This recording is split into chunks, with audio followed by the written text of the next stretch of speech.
Hello दोस्तों, स्वागत है आप सभी का मेरे इस यूट्यूब चैनल में। दोस्तों, संदीप माहेश्वरी जी का भी वीडियो आया था फेक गुरु करके। मुझे लगता है कि आप सभी ने देखी होगी, मैंने भी देखा है और काफ़ी लोग उसमें कयास लगा ही रहे हैं कि इसमें साफ साफ आचार्य प्रशांत जी को टारगेट किया गया है। और मैंने भी देखा, उनकी बातों से साफ साफ लगा कि सच में कहने का आशय तो आचार्य जी की तरफ ही है, वो उन्हीं को टारगेट कर रहे हैं, ये साफ साफ दिखाई दिया। तो दोस्तों, इसलिए सोचा कि चलिए मैं भी अपना कुछ पक्ष रखूं इसमें कि आखिर क्यों इस प्रकार संदीप माहेश्वरी जी बोल रहे हैं और वो जो बोल रहे हैं उसमें कितनी सच्चाई है, उसे वाकिफ होना तो ज़रूरी है। दोस्तों, आपने गौर किया होगा कि आजकल संदीप माहेश्वरी के चैनल पर जो सब्सक्राइबर हैं वो रुक चुके हैं, उस रफ्तार से भाग नहीं रहे हैं जैसा कि होना चाहिए। जिस प्रकार आचार्य जी के चैनल पर सब्सक्राइबर बढ़ते हैं, लगभग 4 दिन में 1 मिलियन हो जाते हैं, पूरी रॉकेट की तरह उनका चैनल ग्रो हो रहा है, तो उनकी टेंशन तो बनेगी ही कि आखिर क्या बात है कि मेरे चैनल पर अब सब्सक्राइबर ही नहीं बढ़ रहे हैं, लोग ही नहीं बढ़ रहे हैं। ये साफ बता रहा है कि मोटिवेशन का जादू फेल हो चुका है। लोगों को स्पष्टता चाहिए, क्लियरिटी चाहिए, और जो कि आचार्य प्रशांत जी देते हैं। उनकी बातों से क्लियरिटी मिलती है, ऐसे ही लोग नहीं उन्हें सुन रहे हैं। लाखों लोगों की जिंदगी बदली है, लाखों लोग अपने जीवन के उलझनों से निकले हैं, तभी उनके प्रति एक श्रद्धा भाव रहता है, उनके प्रति एक आदर का भाव रहता है हमारे मन में, और लोग उन्हें देखना पसंद करते हैं, उन्हें सुनना पसंद करते हैं। और ये सही बात ही है, जिसके बातों में दम हो, जिसकी बातें सच में किसी के जीवन में परिवर्तन ला रही है, तो निश्चित ही उन्हें सुनना चाहिए। और यही कारण है कि उनके चैनल का ग्रोथ दिन प्रतिदिन बढ़ता जा रहा है। वहीं संदीप माहेश्वरी को देखा जाए तो इनके चैनल पे अब ग्रोथ उस प्रकार हो नहीं रही है। लोग अब मोटिवेशन उस प्रकार देखना नहीं चाहते। काफ़ी लोग ऐसे हैं जो पहले संदीप माहेश्वरी को सुनते थे, और उसमें से मैं भी हूँ। आज से 5 साल पहले मैं भी काफ़ी संदीप माहेश्वरी को सुना हूँ, लेकिन जब से आचार्य जी आए, जब से उन्हें सुनना चालू किया, जिस प्रकार की जीवन में, हाँ, वो बिजनेस की राय देते हैं, कोई स्टार्टअप की राय देते हैं, उनमें हम मान सकते हैं, लेकिन जो जीवन के क्षेत्र में बोलते हैं, जो रिलेशनशिप पे बोलते हैं, उनमें तो बिल्कुल उस स्तर की बातें नहीं हैं जिससे कि एक आम आदमी के जीवन में बदलाव आएगा। कुछ देर के लिए आ सकता है, हमेशा के लिए बिल्कुल नहीं आ सकता। वो इस वीडियो में कह रहे हैं कि जो व्यक्ति खुद रिलेशनशिप में नहीं है, वो कैसे रिलेशनशिप को समझ सकता है। इस बात को लेकर आचार्य जी को टारगेट किया है, क्योंकि आचार्य जी की शादी नहीं हुई है, तो भला वो कैसे रिलेशनशिप पे बोल सकते हैं। तो आप सोच के देखिए, क्या कोई शादीशुदा है इसलिए वो राय देने के काबिल हो सकता है? वो कह रहे हैं कि हमें उससे राय लेनी चाहिए जो खुद उस रिलेशनशिप में है, जो जानता है इसकी। लेकिन संदीप माहेश्वरी जी को ये नहीं पता है कि उनके पास लाखों लोग आते हैं और लाखों लोगों के जीवन का अनुभव उनके पास है।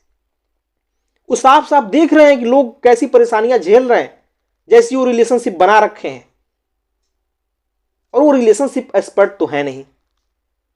वो जीवन को स्पष्ट बनाना चाहते हैं। वो कभी नहीं मना किए कि शादी मत करो, कभी नहीं कहे कि भाई इस प्रकार रिलेशन मत बनाओ। वो साफ साफ कहते हैं, पहले तुम अपने जीवन को तो समझ लो कि जीवन क्या है। अभी जो व्यक्ति रिलेशन बना रहा है, जिसने बना चुका है, वो किस आधार पर बनाया है? ज्यादातर शारीरिक आधार पर, किसी की सुंदरता देख के, किसी से आकर्षित होकर के। दोनों के जीवन में कोई गहराई नहीं, ना आंतरिक समझ है, न जीवन के बारे में है, न समाज के बारे में है, न संसार के बारे में, न विचार समझ आते हैं, कुछ भी समझ नहीं है। सिर्फ इस आधार पर रिश्ते बन जाते हैं कि कोई स्त्रीलिंग है, कोई पुल्लिंग है, कोई लड़का है, कोई लड़की है, कोई सुंदर है, शारीरिक रूप से आकर्षक है। ज्यादातर रिलेशन इसी आधार पर बने हैं। और यही कारण है कि आज जो शादीशुदा लोग हैं, जो रिलेशनशिप में हैं, उनके जीवन में लगभग 80% समस्याएं सिर्फ अपने रिश्तों से ही हैं। वो आपस में ही परेशान हैं, और ऐसी समस्याएं होती है, मैं अपने अनुभव से भी कह सकता हूं, काफी समस्याएं होती है, सिर्फ इसलिए क्योंकि सामने वाला आपको समझ नहीं पाता। सामने वाले के विचार अलग हैं, सामने वाले उस स्तर का नहीं है जहां आप हैं।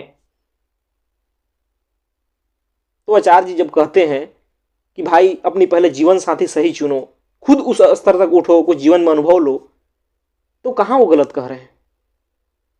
अंधे की तरह कोई रिलेशन में हो जाना कहां का समझदारी है। वैसे ही तो हमारे देश में रिलेशन बनते हैं जिसके कारण आम आदमी का जीवन इस प्रकार दुख में बीतता है, इस प्रकार तनाव में बीतता है, इस प्रकार उलझन में बीतता है। जाके देखिए ना शादीशुदा लोगों का क्या हाल है। जो अज्ञानता में रिलेशन बना है, जो सिर्फ परिवार के कहने पर रिलेशन बना है, संस्कार को पालने के लिए जो रिलेशन बना है, उस रिलेशन का हाल क्या है जाके देखिए। किस प्रकार लोग घुट घुट के मर रहे हैं। हो सकता है 1% लोग जो अमीर हैं, जिनके पास सब कुछ है, उनका खूब अच्छा से चल रहा हो, लेकिन काफी लोगों का यहां जो जीवन है वो अपने ही रिलेशन के कारण दुखी है, तनाव में है, घुट घुट के मरने को है, आजादी नहीं है, मुक्ति नहीं है। वही सब तो आचार्य प्रशांत जी सिखा रहे हैं। कहां उन्होंने मना किया कि तुम रिलेशन में मत जाओ, तुम शादी मत करो। लेकिन उससे पहले जीवन को समझ लो, खुद को समझ लो। कहीं वो तो नहीं कर रहे हो जो कि तुम्हें दुनिया ने पकड़ा दिया है। बेहोशी में चलते जाते हो, बेहोशी में शादी कर लेते हो, और बाद में जब उसकी समस्याएं आती हो तो फिर रोते हो। आम आदमी के जीवन में देखा जाए तो जो भी उसके दुख है, कभी ना कभी उसको उसमें सुख दिखाई दे रहा था, लेकिन आज वो उसी से दुखी है। और ये बिल्कुल होता है। क्यों होता है? इसलिए होता है कि उसके सारे निर्णय बेहोशी में लिया जा रहा है। इसी बात को आचार्य प्रशांत जी समझा रहे हैं। कभी किसी को ब्रेन वॉश नहीं कर रहे हैं। उनके पास जाने पे तो साफ पता चलता है। उनके पास जाने पे, उन्हें सुनने पे तो दुनिया के तमाम ऊंचे किताबों को पढ़ने को कहते हैं, ऊंचे दार्शनिकों को पढ़ने के कहते हैं। उनका दर्द दिखाई देता है कि लोग किस प्रकार आज सतही जीवन जी रहे हैं। वो तो बहुत कुछ कर रहे हैं। पर्यावरण के बारे में चिंता करते हैं, अपनी मातृभाषा के बारे में चिंता करते हैं, धर्म के बारे में चिंता करते हैं, राजनीति के बारे में, देश के बारे में, सबकी उनकी चिंता है। और इसके लिए वो 24 घंटा काम कर रहे हैं, बोले जा रहे हैं, बोले जा रहे हैं, बिल्कुल आराम नहीं। आप तो आते हैं हफ्ते में 20 मिनट का एक वीडियो डाल देते हैं, क्योंकि आपको अपने बिजनेस से फुर्सत नहीं है। अगर सच में आप समाज के लिए कुछ करना चाहते हैं, देश के लिए, मानव के लिए, तो बोलिए ना, कुछ बोलिए ना। मांसाहार पे बोलिए। कितने जीव बेदर्दी से मार दिए जाते हैं, कभी आप बोलते हैं उस पे? पर्यावरण की आज जो दुर्दशा है, धरती की जो दुर्दशा है, उसके लिए आप कभी चिंता करते दिखाई देते हैं? कभी नहीं दिखाई देते। धर्म में क्या हो रहा है, राजनीति में क्या हो रहा है, मानव के जीवन किस प्रकार दुखी है, 10-15 मिनट की वीडियो से वो बातें समझ नहीं आती।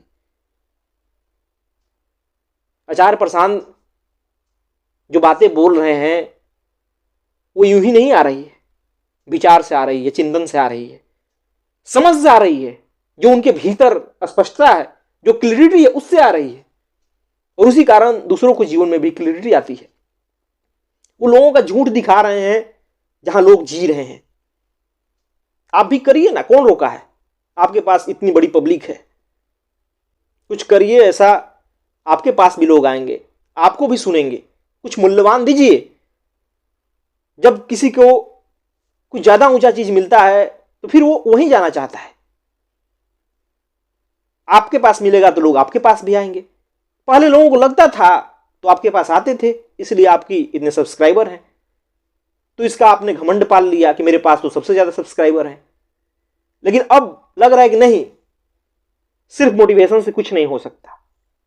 क्योंकि मोटिवेशन क्या है? जो जहां है उसी में कैसे आगे बढ़े। मोटिवेशन का मतलब यही होता है, उसी में जोश दे दिया जाए कि तुम बढ़ो, बढ़ो, बढ़ो। लेकिन स्पष्टता क्या है, क्लैरिटी क्या है? क्लियरिटी है कि पहले तुम देख तो लो कि सही जगह हो भी या नहीं। यूं ही बढ़े चले जा रहे हो, पहले देख लो कि तुम सही जगह खड़े हो कि नहीं हो, सही जगह से यात्रा कर रहे हो कि नहीं हो। और वही क्लियरिटी आचार्य जी दे रहे हैं। और जब आदमी सही जगह खड़ा होता है ना, तो मोटिवेशन की जरूरत नहीं पड़ती है। खुश रहने के लिए ज्यादा पैसे की जरूरत नहीं पड़ती है। उसके जीवन में गहराई होता है। इस प्रकार व्यक्ति उलझा हुआ नहीं होता है। उसे साफ साफ दिखाई देता है कि जीवन में करना क्या है, रिश्ते में कैसे किसी से व्यवहार करना है, यह भी दिखाई देता है। कैसे लोगों को साथ लेकर चलना है, कैसे लोगों को अपना समय देना है, यह भी दिखाई देता है। और यह मैंने खुद अपने जीवन में देखा है। काफी लोगों का जीवन बदल चुका, काफी लोग मांसाहार छोड़ चुके, काफी लोगों के जीवन में काफी लोग मौत से उबर चुके, दुख से उबर चुके। काफी लोगों को समझ आया कि धर्म असल में होता क्या है। यूं ही उनके पास इस प्रकार भीड़ नहीं है। और जो सुनते हैं उन्हें भी सलाह है कि अपने जीवन में सच में स्पष्टता लाइए, ताकि आपका जीवन ही उदाहरण बने। और किसी को मेरी भावनाओं से, किसी के मेरे विचारों से हताहत होने की जरूरत नहीं है, जो कि संदीप माहेश्वरी जी को सुनते हैं। आप सुनिए, आपको फायदा हो रहा है, बिल्कुल सुनिए, लेकिन यूं ही आचार्य जी के बारे में भी कोई राय मत बनाइएगा जब तक आप उन्हें सुन न ले। काफी वीडियो मौजूद हैं, फ्री में मौजूद हैं, आप सुनिए तो सही। आपको एक अलग नजरिया मिलेगा दुनिया को देखने का, समाज को देखने का, अपने जीवन को देखने का, किसी व्यक्ति को देखने का। आप जैसे होंगे वैसे ही किसी व्यक्ति को भी देखेंगे। आप शरीर बन के जिएंगे, आप बेहोशी में जिएंगे, जो पुरानी मान्यताएं चली आ रही है उसी अनुसार जिएंगे, तो फिर आपके जीवन में वैसी ही समस्याएं होगी जो आम लोगों के जीवन में है। और जब आपके जीवन में स्पष्टता आएगी, क्लियरिटी आएगी, जब आप सत्य के करीब होंगे, तब आपके जीवन में वैसे बातों का मूल्य होगा, वैसे लोगों का मूल्य होगा, दुनिया के उच्चतम दार्शनिकों का मूल्य होगा। तो इसलिए इस बात को समझना चाहिए। मुझे संदीप माहेश्वरी जी से कोई विरोध नहीं है, न उनकी आलोचना करता हूं। उनके जो विचार थे उन्होंने कहे, मेरे जो समझ है, दोनों व्यक्तियों को सुना हूं, जो मैंने पाया, जो मैंने समझा, वो मैं आपके सामने कह रहा हूं। धन्यवाद दोस्तों।